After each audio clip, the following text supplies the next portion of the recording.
The addition of Myles Jack makes the Steelers' linebacker room that much more dynamic, but pairing him with Devin Bush is going to be a major storyline for the Pittsburgh Steelers season.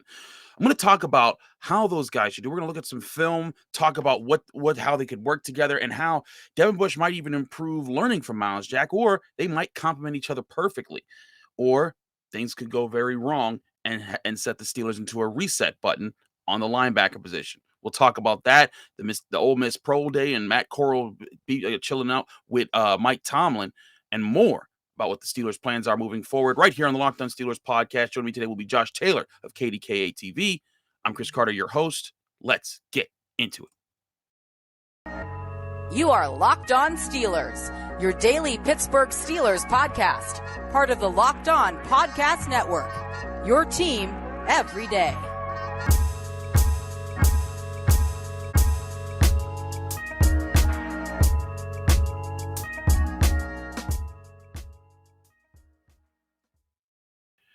And welcome to the Locked On Steelers podcast. I'm your host, Chris Carter, bringing you your daily dose of all things in the Pittsburgh Steelers.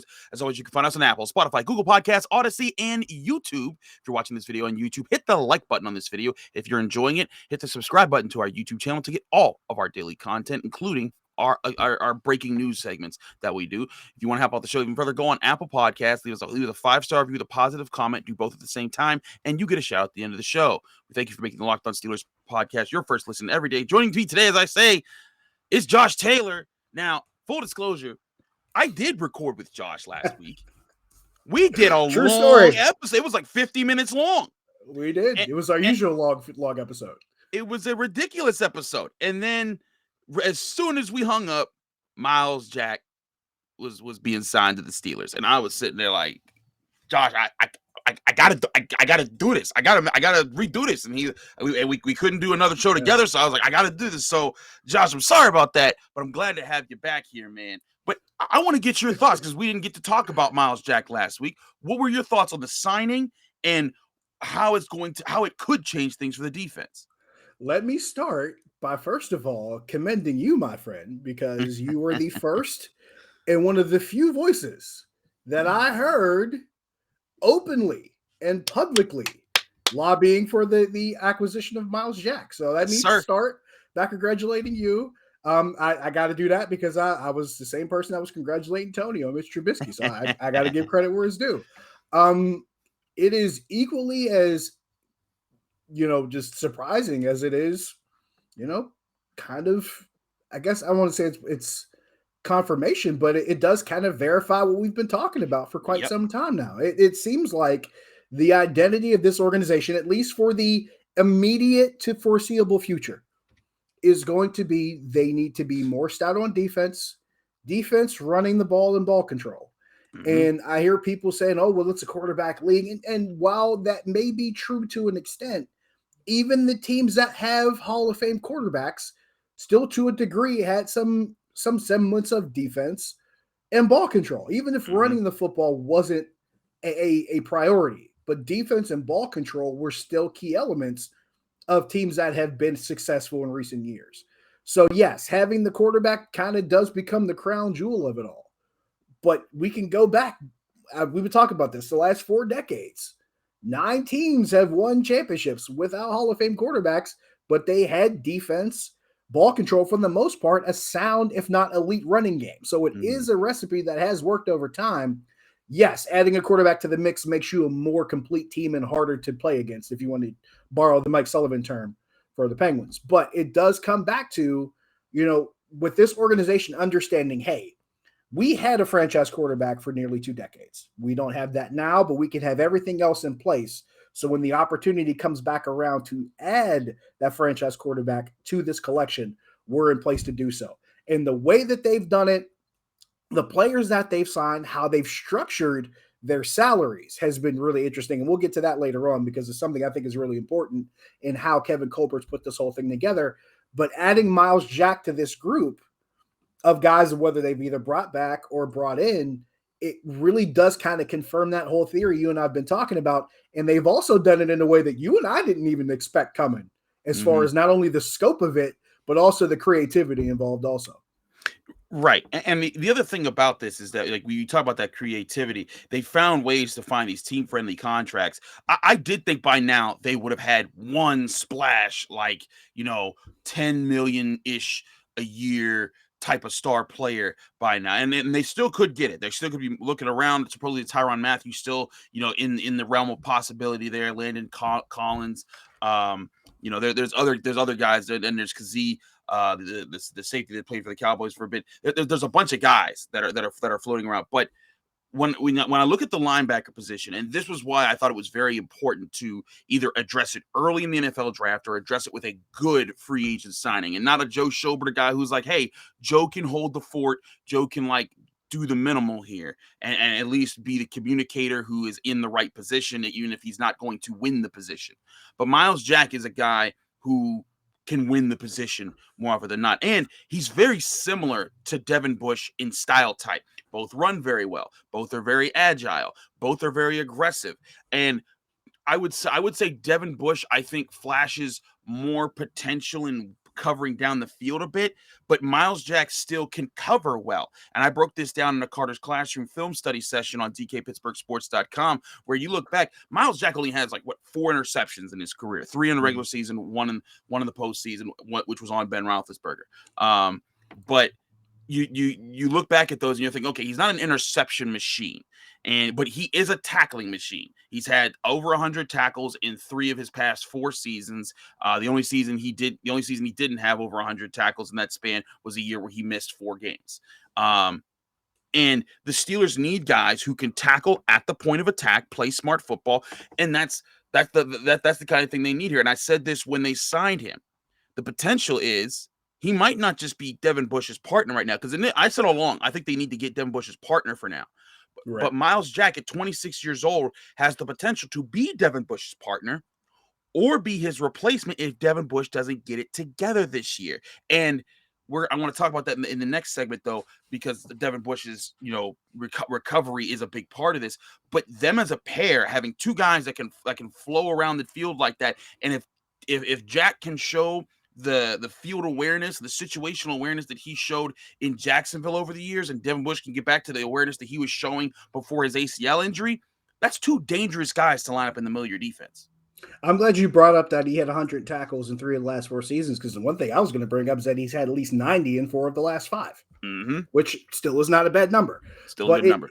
It still kind of augments the point of, they need a guy that they can be, that they can rely upon, that's reliable against the run, because before Devin Bush's knee injury, he was a reliable tackler. Remember, he finished 3rd in the Defensive Player of the Year voting in 2019. So we know what he's capable of. But at the same time, I think Defensive Rookie of the Year, right? Oh, when I say Defensive Player, oh wow, yeah. I got TJ. Just want to make it's fine. It's fine. Defensive Rookie of the Year. I want to say, was that the 2018 season or 2019? 2019 season. 2019 season. He was 3rd in the Defensive Rookie of the Year voting. So we know what he was capable of doing from the moment that he got here. And then the knee injury happens, and he hasn't been the same since then. But like you said, it either becomes a situation where Myles Jack kind of fills that gap that's missing there, or if Devin Bush is able to get back to even close to his pre-knee injury form, now you got 2 guys that fill that role, besides Bush maybe having the edge as far as, being the guy that they trust more in coverage. So that's another thing that you have, another element that's added. But then there's a whole nother piece to this that really is not reflective on those 2 guys. And that's what happens on the defensive line. Because let's say, if you listen to what Kevin Colbert's saying, he's optimistic about Stephon Tuitt returning. You're going to have a healthy Tyson Alualu back.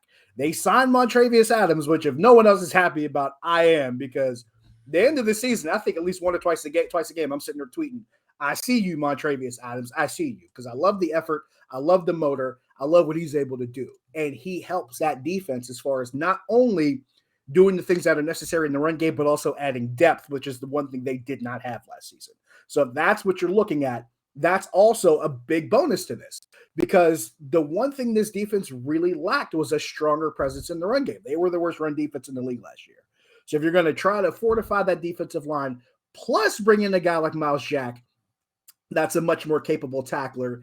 And then you kind of have the icing on top if Devin Bush gets back to pre-injury form, now you feel a lot better about this defense. You can go from worst run defense in the league to maybe even top third of the league in rush defense. That's what the difference could be if all of those things are happening at the same time. But let's say that third thing does not happen, and Myles Jack does provide that presence that you need, and the defensive line is still good. Maybe Devin Bush's strengths are still in coverage. You still have a pretty good pair with those guys, each having strengths that they bring to the table that can help the defense out. So it's hard to see this going with all three factors I just laid out. It's hard to see all three of those things not going the way they're supposed to. It's going to be a good question, but one of the big things that has to go with it is Devin Bush getting back to where he needs to be. We'll talk about that in a second here, but first, I'm going to talk to you guys about BetOnline.net. March Madness is well underway. The Sweet 16 is this weekend, and if you want to make money, the best way to do that is to go to betonline.net. You can get all the latest odds, contests, and player props on betonline.net, which is the #1 source for all your sports betting needs and info. BetOnline remains the best spot for all your sports scores, podcasts, and news this season. And it's not just basketball. You get college basketball and the NBA, but you also get the NHL, Major League Baseball starting up again. You also get UFC, boxing, and plenty of other sports wagering information needs, as well as live betting and your favorite Vegas casino games, all that you can play on their website, betonline.net. You go on your desktop or your mobile device and learn more about all the trends in the action at BetOnline, where the game starts.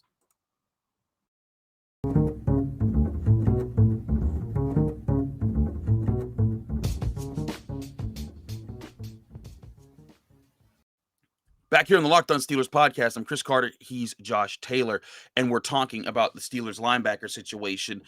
Myles Jack, of course, major addition. Devin Bush, the big question mark. I mean, both are kind of question marks. Still, you got to see how Myles Jack adapts to the defense. But Devin Bush not playing well last season was, a big downer for the Steelers run defense that finished dead last in the league. Like you said, there's a chance that this unit could flip to being in the top third of the league. And if you're thinking, what's the top third? It's around like a top of 10, top 11-ish, in that range. And that's not unrealistic. And a lot of this also depends on the defensive line. We'll get to that in a little bit. But Devin Bush's injury, I think, is something that can't be overlooked here. And some people might say, oh, he just needs to get over it. It's really interesting, Josh. I was just at Pitt's Pro Day. Where I was talking to Pitt players that I covered for the past few years, them get guys like Kenny Pickett, guys like Damari Mathis that everyone's going to want to draft, but also receivers on the team who have been dealing with serious injuries that kind of messed up their trajectory to the NFL. Trey Tipton, a guy that was at Pitt for a long time, and Taysir Mack, who still has a chance to be like a super late round pick or an undrafted free agent, but both were receivers who had multiple major injuries in their careers at Pitt that sidelined them and kind of set them back. And when I talked to them about their progress or trying to get back to the point where they can at least compete in their pro day, they said, yeah, one of the biggest challenges is not just being healthy enough, but being confident in your health. And that if you tore up your knee or if you tore up your leg, you pulled something, it's about knowing that, hey, when I cut on this, I don't have to wince. I don't have to think, oh, that's not there. I know that it's good. It's good to go. And even when it is good to go, doing it enough times so that you can not think about that while still thinking about how you got to play football. That's something that Devin Bush was definitely going through in 2021. And Vince Williams even said it during the season on Twitter. He said, Devin's a guy who lives off of being explosive, who lives off of being fast. And that's been taken away from him. And he has to learn how to trust his body again. That takes time. Now, here's the thing. The NFL is a cruel world. And the Steelers don't have time to just wait around and just hope that it gets better, in 3 years. It's got to be this year, and that's why I'm not so sure that they're going to give him his 5th year extension. He's going to have to earn his second contract in his 4th year. Tough spot for Devin Bush, but also, this would be a really great opportunity for him to show, hey, I am the man that you traded up to the 10th overall pick to get. Josh, your likelihood, if you were to rate this, I guess in a percentage format, that Devin Bush gets back to being, not an elite linebacker, because he was never elite, but a very productive off-ball linebacker for the Steelers, because he was that in 2019 and in 2020 before he got hurt. I'd put it at about 75 to 80%. And I'm glad you brought up Trey Tipton and Taysir Mack. For the record, I was a Taysir Mack guy from the moment he got here. I was really impressed with him. But let's kind of put this in more relatable terms. You just talked about those guys, being ready and being, confident enough to be involved in their pro day. We just saw a player at Michigan with an Achilles injury during his pro David day. Obabo. Yeah. And that's going to massively affect what's going to happen to him in the draft. Now, maybe there's a team that says, you know what, we'll draft him at this spot, and maybe they'll try to, maybe make up for that in how the contract is structured, because we've seen that before. But it in essence, it still affects what could happen to him as far as, him breaking into the league and how much he could make in those first few years in that first contract. And I do feel terrible, and my heart goes out to him. But that's the thing that every player has in the back of their mind. That could happen to you at any given time. We've seen contact injuries happen. We saw Odell Beckham Jr. during the Super Bowl in a game that he was actually playing really well. Non-contact injury goes right to the field. He's done. ACL injury. We saw in the national championship game with Georgia and Alabama. Yep. We saw a receiver, Jamison Williams. Talented wide receiver who's also in this draft and probably should be going higher. Would have been an undeniable top 10 pick, still being considered in a high first round picks, by the way. But to your point, a guy that got injured and now he's got to work his way back and learn to trust his body again. Right, a guy who should be getting paid. He should be one of those guys coming out of the combine that they're saying Jamison Williams got himself paid today. He should be one of those guys, but suffers a non-contact knee injury in the national championship game. Like one of the worst possible situations to get yourself injured. Willis McGahee comes to mind from nearly 20 years ago. Just guys like that you went in knowing that anything could happen, and then that the worst unthinkable situation goes down. Bringing that back around to Devin Bush, we're past that part for him where he's trying to get back to where he was before. And that's something that is a thing you have to get over. That's a mental hurdle for players to try to clear. Now he's a year removed from that. How is he feeling mentally? I'm guessing that he's probably approached this offseason differently than he approached the last offseason as far as his conditioning and getting himself ready for this upcoming season, because now there's probably a little bit less uncertainty in your mind, and probably more of a, hey, I know I need to get back to what I was doing here and reach these goals. So when you add all that up, also adding in with Vince Williams said, which I thought was important, because if anybody knows that, it's going to be a guy who's played that position next to him. I'm adding all these things up, and I can't help but think that we should see some semblance of what Devin Bush was pre-injury. Will he be exactly the carbon copy? Maybe not. But if I can get 90 to 95% of pre-injury Devin Bush, that's still pretty damn good. So I'll say 75 to 80% of the scenario that you're laying out.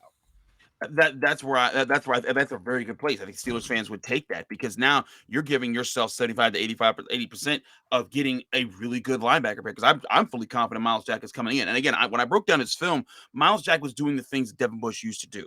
Right. On a run play where the Jaguars were slanting their entire defensive line to the inside and they were crashing to the middle, Jack's responsibility was to get to the edge, seal it, and then collapse it from the edge and make a play if the runner came his way. And lo and behold, the runner saw the crash, figured, hey, I'll leak to that side. Jack was sitting there waiting, brought him down, easy tackle for no gain.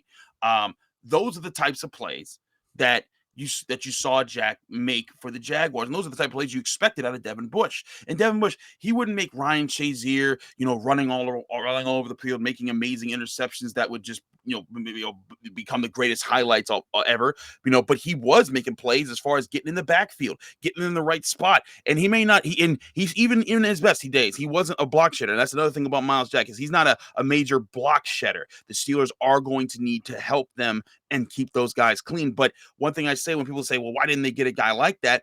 I think that a guy like that could still come in the draft. There's a lot of linebackers who would fit that profile in the middle rounds. But I also think that some of the best defenses, they make it so their linebackers don't have to do that. The Steelers of the 70s, Jack Lambert, Jack Ham, the reason they were so great was because that steel curtain in front of them beat everyone to snot in front of them, and they were left clean. They could see what the quarterback was doing, what the running back was doing, and they could diagnose and do what they do. Ray Lewis, in the early part of his career, when the 2000 Ravens came along, he had Sam Adams and Tony Saragusa right in front of him, plugging up holes, plugging up blockers, and so Ray Lewis was clean. But when those guys retired, Ray Lewis took a step back for a little bit. And not like he was terrible, but he said, we need to get more beefaloes in front of me, because I need to be able to stay clean so I can make the plays that make me Ray Lewis. It's the same thing for a lot of guys out there. And last year, the Steelers' defensive line wasn't able to do that. And that's not to say the Steelers defensive line is bad. They suffered a lot of injuries. Tyson Lulu went down, early in the season. Stephon Tuitt never played. Those are two starters right away that you're dealing with. And then you had to bring in practice squad guys. Heck, that's how they got Montrevious Adam, was swiping him off of the Saints practice squad and saying, hey, please fill in here. And if the Steelers can get back to doing that, if Tuitt's healthy, if Alulu's healthy, if Wormley can be that, one of the secondary options, and Isaiah Loudermilk steps up, and if they can add a guy in the draft, it's going to keep Devin Bush and Myles Jack clean and allow them to play that aggressive style of defense that can set things up. And another trend that goes with the long line of great Steelers defenses is the Steelers have always had, in their best teams, strong presences at inside linebacker off the ball. Like, again, Jack Lambert of the 70s. You go to the 90s, Levon Kirkland. You go to the 2000s, James Ferrier. And truly, I think the 2010s could have been something special had Ryan Shazier not suffered his horrible injury. It makes a lot of sense to keep investing in the position that has been a big part of all 6 of this franchise's Super Bowl runs. It stands to reason that, if Ryan Shazier doesn't have the injury that he has, we may not be talking about Myles Jack. We might not even be talking about Devin Bush. We might be talking about a completely different player that's playing alongside Ryan Shazier, because that guy was brought in to be the centerpiece of this defense. That was his primary role. And at the time he got injured, he was one of their most athletic guys. He was one of their most sure tacklers.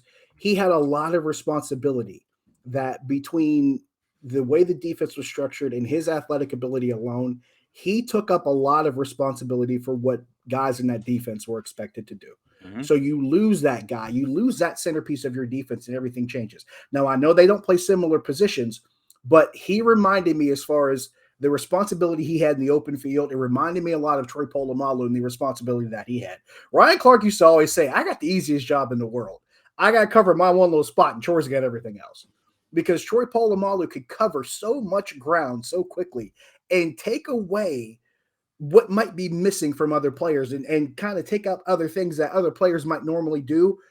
You could have him moving around in that space, but the moment he was off the field, you saw the difference. Because when one guy can do so many different things, he can be such a good run defender, such a good pass defender, and make plays in open space. When that guy's gone and all that open space looks a lot more open. It was the same thing with Ryan Shazier. So now when you have not only Devin Bush that you hope can return to form, but Myles Jack, who also can take away some of that responsibility that Devin Bush had previously. So now you can have Devin Bush hopefully becoming that playmaker in space that they expected him to be. And Myles Jack could be that run supporter that he has been, like we've talked about it, for the better part of his career, even though he's only 26 years old. That shows you a lot about just what he's been able to do in a short period of time, being as young as he was coming into the league and building the pedigree and the resume that he has. So you add those two things together, and it does come back to what you're talking about. If you can have a stronger presence in the middle of the field, in addition to having a stronger presence up front, in addition to having better and stronger veteran presence in the defensive backfield in the form of Minkah Fitzpatrick, you feel a lot better with what this team has to offer, as far as not only defending against the run, but defending against the pass as well, because those guys are going to have responsibility in the passing game also. So if all that comes together, you're looking at a defense that, by the way, was probably largely responsible for the 9 games they won last season. And now you're talking about a defense that can maybe prevent a couple of those losses that probably shouldn't have happened, or maybe even, preventing that tie that probably shouldn't happen either.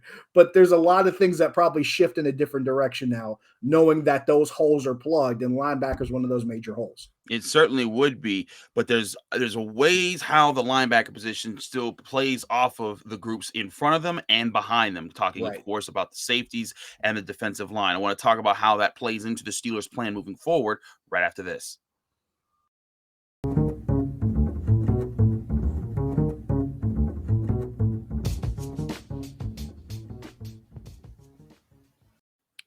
Back here on the Locked On Steelers podcast, I'm your host, Chris Carter, here with Josh Taylor of KDK TV. Now, Josh, talking again about this linebacker situation, we talked about the importance of the defensive line keeping the linebackers clean, but also there's importance in how the safeties play behind the linebackers. Because one thing that Ryan Shazier did for you is he was the X factor guy. He could cover wherever you want him to cover. He could fly around the field, but behind him were Mike Mitchell and Sean Davis for most of that time, or Robert Golden and guys like that. The Steelers already got Minkah Fitzpatrick. That's one guy that backs them up. And I still say the best move that they can make right now is going and getting Tyrann Mathieu. Don't overspend, of course. I'm not saying to drop, $18 million a year on him, but I am saying if this is what you're doing, if you didn't go get your superstar corner in free agency, go get your superstar safety. And I'm still a Terrell Edmunds guy. I don't think they would do wrong in getting Terrell Edmunds. But Terrell Edmunds is a glue piece. Tyrann Mathieu would be an X factor type of piece along with Minkah Fitzpatrick. And with those two guys back there, when we talk about how Devin Bush and Myles Jack, they're decent at covering, but they're not coverage specialists at linebackers. This would take a lot of that pressure off of them to have to say, hey, we got to cover all this, because now they have safeties who are flying over the middle of the field, kind of protecting them. And they say, hey, you know what? We are covering, but we got these intermediate zones right here. We're bumping the tight end. We're checking the running backs. And if a receiver comes over the middle, we're going to let him have it if he tries to catch this ball. That allows them to play more role-based football. And the best defenses find ways to get guys to fit into those roles. That's something that, in my covering with Pitt, whenever their defense did really well, they talked about how they played off of each other. When they did really poorly, they talked about how they didn't trust each other in the right moments of this past year. The same thing goes with the NFL. You're at your best when guys can take on certain roles, and they don't need, and they're not thinking, oh, I need to abandon this role to go help so-and-so out. And there's miracle play. Like Troy Polamalu would do that all the time. And people would be like, oh, that's just Troy. But the reason why Troy Polamalu was the first ballot Hall of Famer was because he did that all the time. And he was able to do that all the time without costing the Pittsburgh Steelers. So my saying this, Josh, is that as much as we're talking about, it's important to have that talent at linebacker. Making sure they're supported from behind is just as important as making sure they're supported in the front. Absolutely. And don't get me wrong, like the thought of Tyrann Mathieu being added to this defense, it's an exciting proposition. I'll say this much though. There's a couple good consolation prizes still available. There are. Yeah, it's not Tyrann or, oh man, we're right. We're it's just not one or bust. Now, and I keep hearing people say, well, why hasn't this happened yet? Why hasn't this happened yet? There hasn't been a lot of movement in the safety market because Tyrann Mathieu is pretty much the top of the safety market. That's why you haven't seen anything as far as Terrell Edmunds or anybody else, because Tyrann Mathieu is going to be the guy that sets whatever any other safety is going to get paid. He's probably going to get the top dollar and everybody else is going to fill in behind him. So whatever we find out with him, that'll pretty much unlock the door for everybody else. And I think that's one of the things that people don't really understand. When you're at the top of the market, you're going to be the first piece that moves. You're going to be the first puzzle piece, and then everything else gets filled in later. However, I still hear names like Landon Collins after he's been released by Washington. And I'm sitting there thinking, Landon Collins, if you can't get Tyrann Mathieu, Landon Collins ain't too hard of a sell for me. Even a name like Keanu Neal isn't a hard sell for me. If you're telling me you can get an SEC safety to go along with your already SEC safety that you got, remember, I'm one of Mr. SEC guys in town. I'm not going to argue with that. You tell me insert SEC safety here, and I will also include Lewis Cine from Georgia, who was in this draft class. Yeah. I'm on board with that. Yeah. I'm totally on board with that, because if we've learned anything, SEC safeties come into this league. SEC defensive backs across on the whole come into this league. They become productive. And even if they're not at the top of their game, they're still productive, having pretty good careers, which, by the way, they brought one in Levi Wallace. There you go, Alabama guy. So if you can add one of those guys that fits that description, I'm happy with it. But it just so happens Tyrann Mathieu is at the head of that class, and he went to DBU and LSU. So it's really hard for me to find a downside, even if you can't get Tyrann Mathieu. There's a couple other guys that can step in and do the job just as well. And oh yeah, by the way, if any of those guys don't happen, you still have Terrell Edmunds, who knows his defense, who has a great chemistry with Minkah Fitzpatrick. So the people having the whole go sign Honey Badger and make this, Okay, I get it. I don't get me wrong. I want him to, and that's exciting. Again, we're not right. saying you're wrong for being excited, but It's great to not, want the ideal. It's yeah. great to want the ideal, but if you don't, it is not the end of the world by any stretch of the imagination. They can still go get a safety that can help this defense be really, really good. And it might not be the top guy, but he'll still fill the bill all the same. We don't have to think that this is an all or nothing proposition, is my point.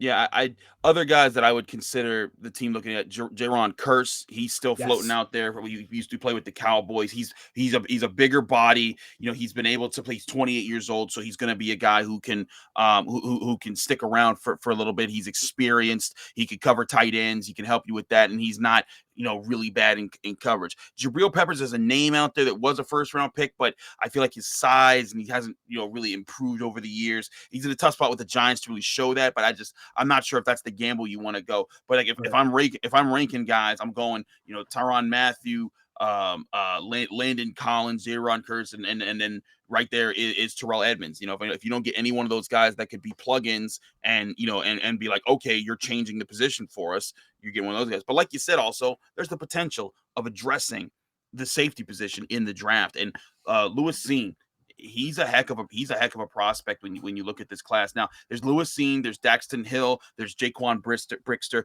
No one's getting Kyle Hamilton. He's going top 5. He's a top 5 guy, and there's too many people that love the pedigree. And you see some people that have been scouting the draft for years. Some of them are saying that Hamilton might be the best overall guy in this draft, as far as a guy you can draft right now, plug him in, and he can start and be a factor from day one. That's how much they love him. And Jaquan Brisker from Penn State, there were 2 guys I loved on that Penn State roster last year. And anytime I was reading highlights on Saturdays for college football, I was usually calling these 2 names at Penn State. One was Jaquan Brisker, and the other one was Jahan Dotson. Mm-hmm. Those were 2 names I literally called every Saturday reading Penn State highlights, because those guys just make plays. They just know what to do. They know where to be, and they know how to deliver. So if you're telling me the possibility of a Lewis Cine or a Jaquan Brisker, that's a possibility. And oh yeah, by the way, fans will love this much. Jaquan Brisker, local kid. People tend to lean towards those guys. Yeah. That's not a bad option. Neither of those names are bad for me also. I'm totally okay with that. But it speaks to a larger thing that I think some people aren't really paying attention to. You saw what they did on the offensive line. You saw what they did on the defensive line. You saw what they did at corner. You saw what they're doing in different places, even at quarterback. In free agency, they're filling in holes that we thought were there going into the offseason. Now those holes are filled. They can go into the draft, and for the most part, they can take the best player available. And they can either plug that guy in, or they can create a lot of added depth that this team did not have last season. So it really is a win-win scenario for Kevin Colbert, where he can truly go in and be like, hey, best player available? All right, I'm either filling the need or I got depth when I need it. And that's a great position to be in. And I think people take that for granted for what this organization is trying to do. And I get that people want the best guy available at every position right now. And yes, in another world, that would be the ideal. That'd be awesome. But they've managed to fill holes, Chris. And they've done it in a way, the creativity we talked about with the salary cap, there's only 4 contracts on this roster right now that are going to make 8 figures this upcoming season. And a couple of those numbers could go down if they're restructured. Right. But only 4 guys on the books for 8 figures this season, and only 5 on the books for 8 figures next season. Now, you figure when Minkah Fitzpatrick gets extended, that might make it 6. But all the same, that's all you're dealing with as far as the number of guys that are making big money. That means you're putting a lot of depth on this roster. It's not costing you a lot, and it still gives you more flexibility to add other pieces down the road that you might need. And I think people are taking that massively for granted, because we're not even talking about the post-draft situation where there may be other players that get cut after the draft. They may be post-June 1st designations. Right. So we're talking about that gap in between the draft and maybe mini camp, where there's still other holes that could be filled. This is far from over as far as what this roster could look like when they finally show up for training camp. And I know people want to have these things filled right away. And you try to tell them, hey, be patient. This could still unfold in a way that's suitable. And you can't really sell that to everybody now. We're kind of in a microwave type of society. However, the way they've approached this offseason, I think it's been remarkable with how they've been able to fill holes, still leave room to make a couple big moves here and there, still make that splash that I think everybody's waiting on. And if it is Tyrann Mathieu, you'll hear the crowd pop coming when the time comes. but at the same time, you still leave a lot of flexibility to add depth and draft that best player available in a month when the draft comes. So now you're either still finding the guy that fills that spot you need to be filled, or you're building some pretty good depth that could help this team for years to come.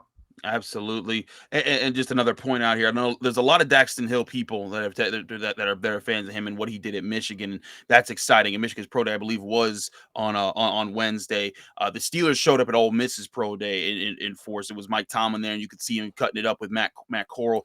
And that was interesting. But again, that's also why I said on yesterday's show, I'm not just sold that the Steelers are just all in and definitely picking Malik Willis, whatever it takes. They'll pick him if he's there. Just like they'll pick up these other guys that if they're there, they're ranking their big board. They're making their rounds. This is what Mike Tomlin does. And it's a big part of his role that he's developed in the NFL with why so many guys like him. Why? Because when the draft process is going on, he's talking to everybody. And everybody's like, man, I want to play for that guy. And then when you get a Minkah Fitzpatrick who is sitting there, I'm not unhappy with the team, I want to go over there. And that's something that always helps you. It doesn't always work out that way. You don't get all the stars because the Steelers don't have the best roster in the NFL, but it does help you in the long run, and it helps you get a Joe Hayden, and you get a Joe Hayden. And again, he was a post June 1 designated cut that the Steelers had space to go get. So that's also something that's out there for them. But again, I think this is again why I've been saying, you're sitting there at 20, and even the potential of trading back to get an extra second round pick or something. If you're looking at your picks and you say, man, Jaquan Brisker, Lewis Cine, your strong safety position becomes that much more athletic, that much younger, and then you're sitting there saying you're really excited about that. And that also doesn't rule out still the possibility of going defensive line, whether it's Jordan Davis, Devonte Wyatt, DeMarvin Leal out of Texas A&M, and Travis Jones out of UConn.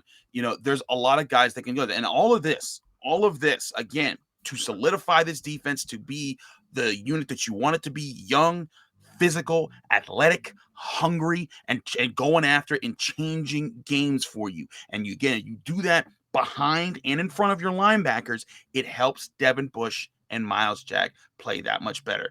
Josh, it's been a great discussion. We're over our time, but thank you so much for joining us here. We could keep going. We could keep going. Otherwise, this will be a 50-minute show again. We cannot do that anymore. They will kill me on the Locked On Podcast Network. But Josh, thanks so much for joining us. Let people know they can find you, follow you, and get more of your work. Social media, Josh Taylor HD. You plug that in, you'll probably find me. As far as everything else, KDK TV in Pittsburgh, CBS in Pittsburgh is probably the best way to go. Weekend mornings, 93.7 The Fan, more often than not on Sundays. I'll be there this upcoming Sunday. I believe, what day would that be? That would be the 27th of March. I'll be on noon to 1. And I'll be talking a little bit about what they're doing in this offseason too. So I'll be there also. Absolutely. Do check Josh out. He does great work everywhere he's at. He's awesome. I'm Chris Carter, host of the Locked On Steelers podcast. You can find me on Twitter and Instagram at Carter Critiques, which you can see below. You can also find this podcast, the Locked On Steelers podcast, on Apple, Spotify, Google Podcasts, Odyssey, and YouTube. Hit the like button in this video if you enjoyed it. Hit the subscribe button to our YouTube channel to help us out and get subscribe to get all of our daily content. If you want to help us out even further, go on Apple Podcasts, leave a 5-star review with a positive comment, and you'll get a special shout at the end of the show. Also, I told you all this yesterday. I'm in the Pittsburgh Media March Madness Sweet 16. It's a contest every year where they vote for the top media personalities in the city of Pittsburgh. I'm in the Sweet 16. I'm taking a beating because I was a 13 seed. I pulled off 2 upset, but now I'm against a 1 seed in Colbert. You got a 13? I got a 13 seed, man. Hey. I was the 16 that Colby beat, so avenge me. So I'm trying to, but I need y'all help. Support the homie. Both of us. So check me out. In the link for the description of this YouTube video, you can find the link to Twitter to go vote and add it. All it takes is a second. Click on it. It'll take you to your Twitter app. Hit the vote for Chris Carter, and you're done. But also, it helps if you quote tweet it, share it, say, hey, let's help out our guy Chris Carter. I always love to do it. 2 years ago, I made it to the Final Four as a Cinderella 16 seed. I'm trying to pull that off again. So if you want to help me out, go in there, click that link, or check out the Locked On Steelers Facebook page for another link that I'll provide to go vote for it. Thanks again for checking this out. We'll be back tomorrow. We're going to have a homie that has been on the show for quite a bit, Adam Crowley, on the show with his new move. He just announced his move to 93.7 The Fan here in Pittsburgh. It's going to be a fun show. He's also one of the OG hosts of the Locked On Steelers podcast way back in the day. So we'll talk with you then. Thanks again for joining the Locked On Steelers podcast. We'll catch you tomorrow with more on your Pittsburgh Steelers. you.